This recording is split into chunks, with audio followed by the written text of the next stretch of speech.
சத்திரியரின மாணவ சொந்தங்களுக்கு சாதிவாரி இடஒதுக்கீடு எதற்காக வேண்டும் என்பதை நான் பார்த்தீங்கன்னா உங்களுக்கு தெளிவாக உங்களுக்கு பார்த்தீங்கன்னா விளக்க போகிறேன். சத்திரியர் சாதிகளைச் சேர்ந்த அனைத்து மாணவர்களும் இந்த காணொலியை ஸ்கிப் பண்ணாமல் பாருங்கள். அப்போ தான் உங்களுக்கு ஒரு முழுமையான ஒரு புரிதல் ஏற்படும். சத்திரியரின மாணவ சொந்தங்களை நீங்கள் தேர்வு எழுதுறதுக்கு பாருங்களேன். டிஎன்பிஎஸ்சி எக்ஸாம் ஆகட்டும், நீங்கள் கவர்மெண்ட் வேலை எப்படியாவது கிடைக்கும்னு நீங்கள் கனவில் இருக்கிறவங்க, நம்ம குடும்பத்தை எப்படியாவது உயர்த்தலாமாங்கிற கனவில் இருப்பீங்க. அப்போ நீங்கள் பார்த்தீங்கன்னா டிஎன்பிஎஸ்சி எக்ஸாம் எழுதிட்டு போயிருப்பீங்க. குரூப் 1, குரூப் 2, குரூப் 3, குரூப் 4ன்னு சொல்லிட்டு எழுதிக்கிட்டே இருப்பீங்க. கவர்மெண்ட் வேலைக்கு விண்ணப்பிச்சுட்டே இருப்பீங்க. கிடைக்காதா, என்னைக்காச்சும் நமக்கு கவர்மெண்ட் வேலை கிடைக்காதா, என்னைக்காச்சும் இது வேணாம். நீங்கள் கரெக்டாகவும் எழுதியிருப்பீங்க, தேர்வும் நல்லா எழுதியிருப்பீங்க, எல்லா ஆன்சரையும் நீங்கள் சரியாக எழுதியிருப்பீங்க. ஆனால் சத்திரியர் சொந்தங்களே, ஆனால் உங்களுக்கு பார்த்தீங்கன்னா அரசாங்க வேலை கிடச்சிருக்காது. நீங்கள் உங்களுடைய பகுதியில் இருக்கக்கூடிய சத்திரியரின மக்களை அந்த மூத்தவர்களெல்லாம் பார்த்தீங்கன்னா இப்போ டிஎன்பிஎஸ்சி எல்லாம் பார்த்தீங்கன்னா எழுதுகிற வரைக்கும் எழுதிட்டு பார்த்தீங்கன்னா முடியாதுன்னு சொல்லி போயிருப்பாங்க, விட்டுருப்பாங்க. அவங்ககிட்டையும் விசாரித்து பாருங்கள். நீங்களும் விட்டுருந்தவங்களும் வீடியோ பார்ப்பீங்க. ஏன் நமக்கு கவர்மெண்ட் வேலை கிடைக்க மாட்டேங்குது, ஏன் அரசாங்க வேலை, ஆசிரியர் தேர்வு இருக்குது, எத்தனையோ தேர்வுகள், எத்தனையோ அரசு துறைகள் இருக்குது, எத்தனையோ அரசு துறைகள் இருந்து நமக்கு ஏன் கிடைக்க மாட்டேங்குது அரசாங்க வேலை அப்படின்னு சொல்லி என்னைக்காத்து நீங்கள் பார்த்தீங்கன்னா சிந்தித்திருக்கிறீங்களா சொந்தங்களே? எக்ஸாம் நமக்கு அந்த சிந்திக்கக்கூடிய திறனை பார்த்தீங்கன்னா என்னென்னா, கேட்டால் சாதி வெறியன்கிற ஒரு இதில் அடக்கிடுறாங்க. இதை பற்றி யாராச்சும் பேசணும்னா பல மிரட்டல்கள் விடுறாங்க, பல இது பார்த்தீங்கன்னா நமக்கு வருது.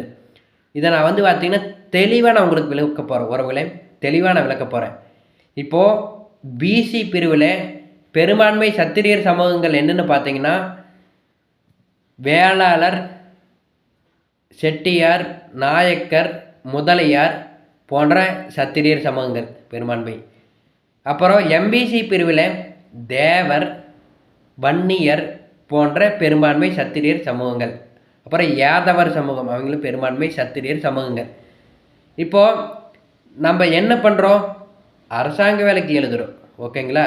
இப்போது ஆனால் கிட்டத்தட்ட எம்பிசி பிரிவில் மட்டும் 108 ஜாதிகள் இருக்குது. பிசி பிரிவில் நம்ம கணக்கே எடுத்துக்க முடியாது, அவ்வளவு ஜாதிகள் இருக்குது. இப்போது நம்ம பெரும்பான்மையாக இருக்கிறோம். இப்போ ஒரு ஊரில் நான் உங்களுக்கு உதாரணமாக சொல்கிறேன் சத்திரியர் சொந்தங்களே, மாணவ சொந்தங்களே. ஒரு ஊரில் ஒரு 100ல் 60 பேருக்கு பார்த்தீங்கன்னா ஒரு 70 பேர் பார்த்தீங்கன்னா நம்ம இருக்கிறோம். ஒரு 70-80 பேர் நம்ம 80 பேர் நம்ம இருக்கிறோம். 80 பேர் நம்ம இருக்கிறோம். 20 பேர் மாற்று சமூகத்தில் இருக்கிறாங்க. அரசாங்க வேலைக்கு இப்போ சாதிவாரி இடஒதுக்கீடு இருந்ததுன்னா உறவுகளே 10 பேருக்கு அரசாங்க வேலை கொடுக்குறாங்க. சத்திரியர்னு சொன்னதுல 10 பேருக்கு அரசாங்க வேலை கொடுக்குறாங்க. அந்த 10 பேரில் சாதிவாரி இடஒதுக்கீடு இருந்தால் எப்படி கொடுக்கணும்?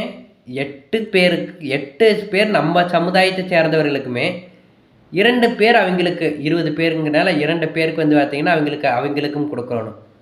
இதுதான் உண்மையான சமூக நீதி சமத்துவங்கிறது வேணால் சொல்லிக்கலாம். ஆனால் உறவுகளை இவர்கள் எப்படி பண்ணுறாங்கன்னா, அந்த 100 பேர்த்தையுமே ஒரே கேட்டகரிக்குள்ளார ஓட்டுறாங்க. 100 பேரில் அந்த 20 பேர் அவங்க மட்டும் எக்ஸாம் எழுதுகிறாங்க.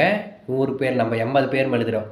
நம்ம 80 பேரும் எழுதி நம்ம சரியாக எழுதினாலுமே அவர்களுக்கும் பார்த்தீங்கன்னா ஒழுங்காக பார்த்தீங்கன்னா அவர்களோட ஒன்றா மதிப்பெண் பார்க்குறது எல்லாம் பார்த்தீங்கன்னா அவர்களோட ஒன்றா இது கணக்கிட்டு 6 பேர் அவங்க வந்துடுறாங்க. 20 பேரத்தில் 6 பேர் 5 பேர் அவங்க வந்துடுறாங்க. ஆனால் நமக்கு என்ன ஆகுது, ஏன்னா 4 பேர் 5 பேர் 80 பேரத்தில் 4 பேர் 5 பேர்த்துக்கிட்ட அரசாங்க வேலை கிடைக்கிது.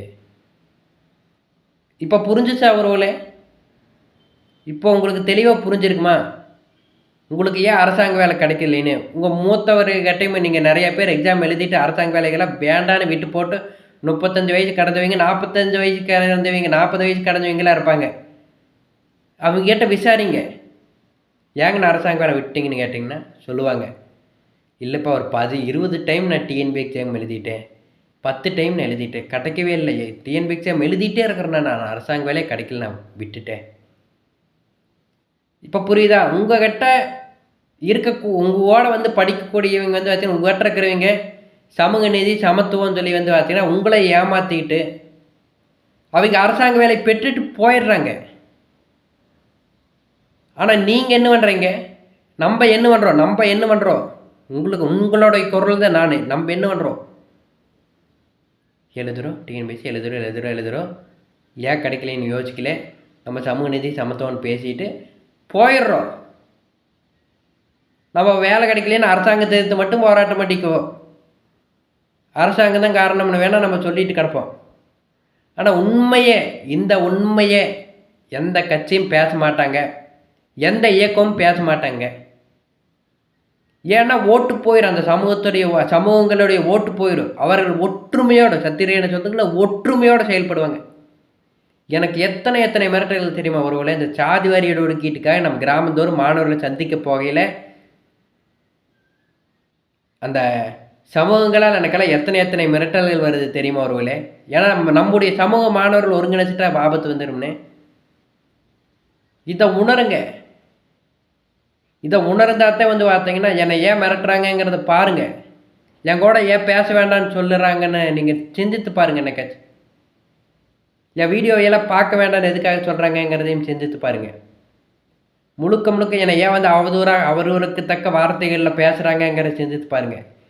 அதன் பின்னால் எல்லாமே முழுக்க இதுதான் இருக்குது.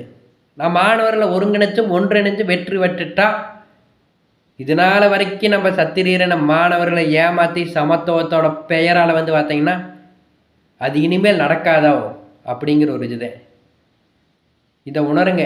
எத்தனையோ எதிர்ப்புகள், எத்தனையோ கொலை மிரட்டல்களை எல்லாம் தாண்டி இந்த மக்களுக்காக, இந்த சத்திரீரன மக்களுக்காக அவமானங்களை எல்லாம் சந்தித்து நம்ம மக்களையே, நம்ம மாணவர்களே நம்மளைய அவமானப்படுத்தினாலும் என் தம்பிக என் அண்ணன் சொல்லி நான் பார்த்தீங்கன்னா போராடிட்டு இருக்கிறது என்னைக்காச்சும் இந்த சத்திரியர் மாணவர்களுக்கு அறிவு வரும். அன்னைக்கு பார்த்தீங்கன்னா ஜாதிவாரி இடஒதுக்கீட்டை நோக்கி பயணிப்பாங்க அப்படிங்கிற ஒரு நம்பிக்கையோட தான் நான் பயணிச்சுட்டு இருக்கிறேன். கண்டிப்பாக வெல்வோம். வர அக்டோபர் 2ஆம் தேதி நம்மளுடைய சொந்த அம்மாவட்டி கிராமத்தில் நம்ம பார்த்தீங்கன்னா ஒரு மிகப்பெரிய அளவில் பொதுக்கூட்டம் வச்சுருக்கிறோம். சாதிவாரி இடஒதுக்கீடு வேணுங்கிறதுக்காகவும், விவசாய பயிர்க்கடன், விவசாய கடன் மற்றும் நகைக்கடன் தள்ளுபடி பண்ணணுங்கிறதுக்காகவும் கண்டிப்பாக கலந்து கொள்ளக்கூடிய உறவுகள் கலந்து கொள்ளுங்க. நம்ம நிச்சயமாக வெற்றி அடைவோங்க நம்பிக்கை இருக்குது. சத்திரீரன சொந்தங்களே, தயவு செஞ்சு இந்த நம்மளை ஏமாற்றக்கூடிய நபர்களின் பேச்சையெல்லாம் கேட்காம இன உணர்வோடு ஒன்றிணைங்க. நம்ம வெற்றி அடைவோம். இதுக்காகத்தான் நான் இத்தனை வருஷமாக எனக்கு எந்த ஒரு பல அவமானங்களையும் தாண்டி நம்ம போராடிட்டு இருக்கிற காரணமும் இதுதான் உறவுகளே.